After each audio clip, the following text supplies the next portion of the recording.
বৈধ পথে কর্মী পাঠাতে ইতালির সাথে প্রথমবারের মতো সমঝোতা স্মারক সই করল বাংলাদেশ। প্রবাসী কল্যাণ ও বৈদেশিক কর্মসংস্থান মন্ত্রণালয়ের উপদেষ্টা আসিফ নজরুল জানান, বাংলাদেশে কর্মী কোটা বাড়াবে দেশটি। আপাতত কর্মী নেবে সিজনাল, নন সিজনাল দুই ক্যাটাগরিতে।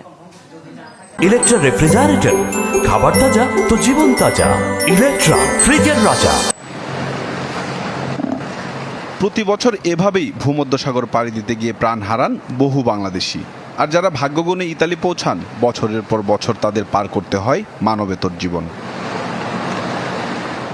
এই সংকট কাটাতে এবার উদ্যোগ নিয়েছে দুদেশ। অবৈধ অভিবাসন বন্ধে প্রথমবারের মতো ইতালির সঙ্গে সমঝোতা করল বাংলাদেশ। প্রবাসী কল্যাণ মন্ত্রণালয়ে এই সমঝোতায় স্বাক্ষর করেন উপদেষ্টা আসিফ নজরুল ও দেশটির স্বরাষ্ট্রমন্ত্রী মাত্তেও পিয়ান্তেদোসি। এই সময় উপদেষ্টা আসিফ নজরুল জানান, ইতালিতে সিজনাল ও নন সিজনাল এই দুই ক্যাটাগরিতে কর্মী যাওয়ার সুযোগ মিলবে। তো আমরা আজকে যে এমওইউ সাইন করেছি, এখানে কতগুলো খুব পজিটিভ দিক আছে।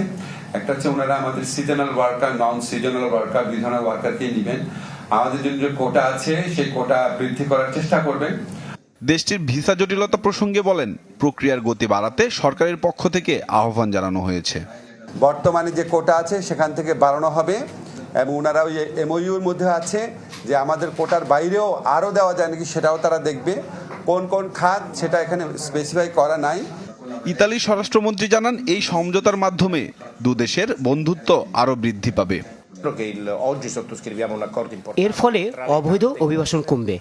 আশা করছি বাংলাদেশের সাথে আমাদের সম্পর্ক দৃঢ় হবে। সম্রাট হোসেন, চ্যানেল 24, ঢাকা।